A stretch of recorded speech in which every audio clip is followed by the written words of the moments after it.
नमस्कार दोस्तों, राधे राधे। आपका अपने यूट्यूब चैनल हमारी संस्कृति हमारी धरोहर में हार्दिक स्वागत है। दोस्तों, हर महीने दो चतुर्थी तिथि पड़ती है, एक कृष्ण पक्ष में और एक शुक्ल पक्ष में। चतुर्थी तिथि भगवान गणेश को समर्पित है और इस दिन विघ्नहर्ता की पूजा करने का विधान है। कृष्ण पक्ष की चतुर्थी तिथि को संकष्टी चतुर्थी और शुक्ल पक्ष में पड़ने वाली चतुर्थी तिथि को विनायक चतुर्थी कहा जाता है। अगर चतुर्थी तिथि मंगलवार के दिन पड़े तो उसे अंगारकी संकष्टी चतुर्थी कहा जाता है, लेकिन आषाढ़ मास के कृष्ण पक्ष की चतुर्थी तिथि को कृष्ण पिंगल संकष्टी चतुर्थी का व्रत रखा जाता है। इस बार कृष्ण पिंगल चतुर्थी 17 जून शुक्रवार को पड़ रही है। धार्मिक मान्यताओं के मुताबिक संकष्टी चतुर्थी व्रत में चंद्रमा की पूजा होती है, जबकि विनायक चतुर्थी में चंद्र दर्शन निषेध माना गया है। चलिए जानते हैं कि कृष्ण पिंगल चतुर्थी की शुभ तिथि और पूजा मुहूर्त कब है। कृष्ण पिंगल चतुर्थी 2022 तिथि और शुभ मुहूर्त। पंचांग के अनुसार आषाढ़ मास के कृष्ण पिंगल चतुर्थी 17 जून को पड़ रही है। इस दिन चतुर्थी तिथि का आरंभ सुबह 6:10 से हो रहा है। वहीं चतुर्थी तिथि की समाप्ति 18 जून को सुबह 2:49 पर होगी।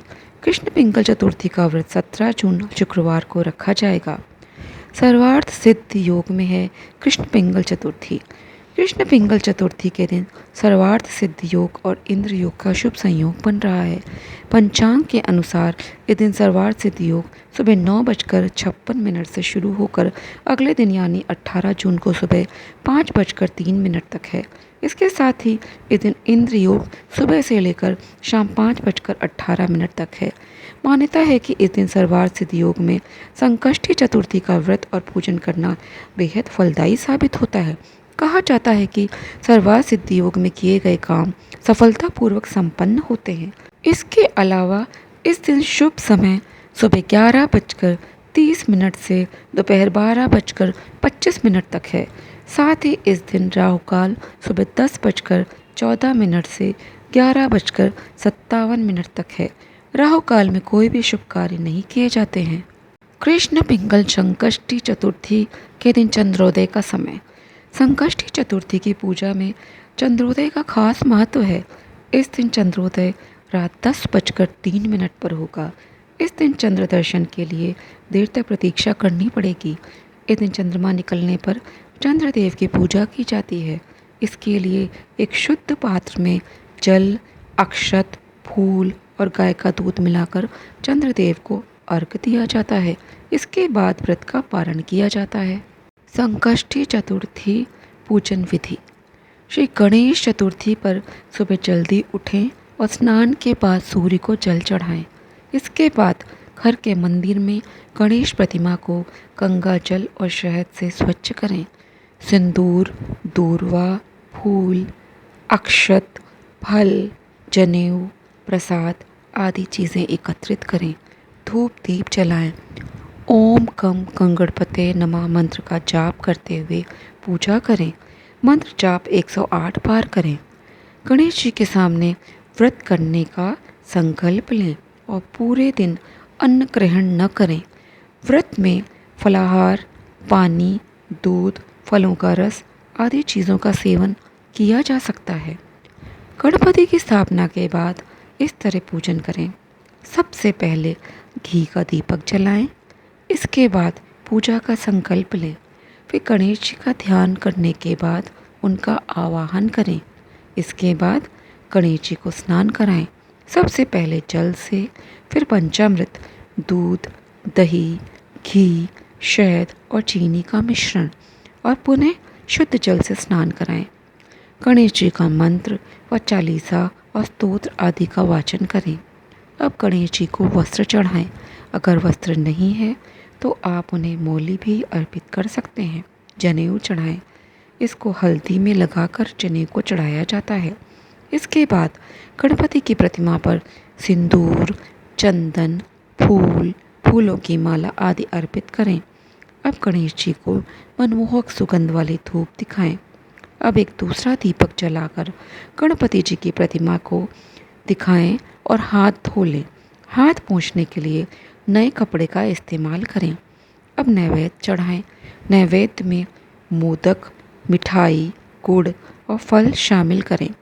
आप यदि हो सके तो तिल के लड्डू अवश्य चढ़ाएं और लड्डुओं की संख्या कम से कम 21 अवश्य रखें। इसके बाद गणपति जी को नारियल और दक्षिणा प्रदान करें। अब आषाढ़ मास के कृष्ण पक्ष की शुभ चतुर्थी की कथा करें। कथा करने के बाद आप अपने परिवार के साथ गणपति जी की आरती करें। आप चाहें तो हवन भी कर सकते हैं। गणेश जी की आरती कपूर के साथ घी में डूबी हुई 1 या 3 या इससे अधिक बत्तियां बनाकर की जाती है। इसके बाद हाथों में पुष्प लेकर गणपति जी के चरणों में पुष्पांजलि अर्पित करें। अब गणपति जी की परिक्रमा करें।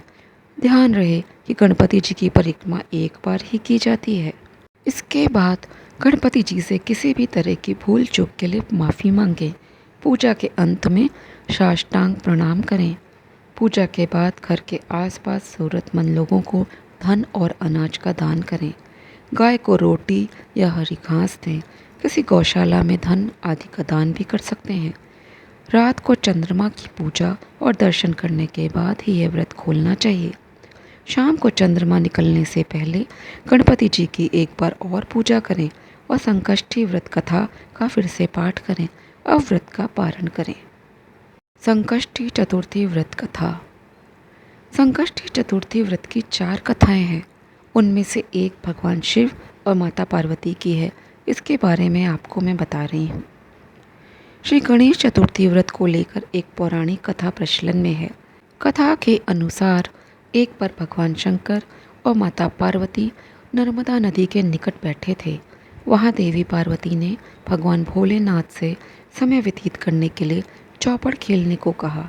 भगवान शंकर चौपड़ खेलने के लिए तो तैयार हो गए, परंतु इस खेल में हार जीत का फैसला कौन करेगा, इसका प्रश्न उठा। इसके जवाब में भगवान भोलेनाथ ने कुछ दिन के एकत्रित कर उसका पुतला बनाया।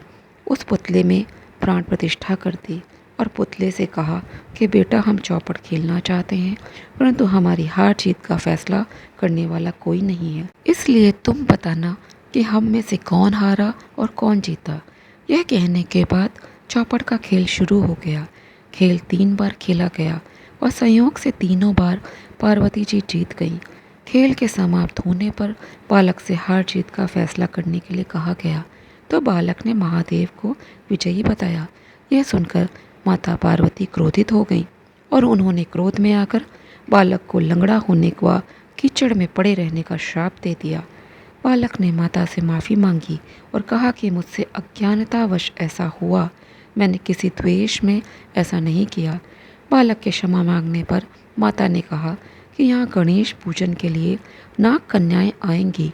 उनके कहे अनुसार तुम गणेश व्रत करो, ऐसा करने से तुम मुझे प्राप्त करोगे।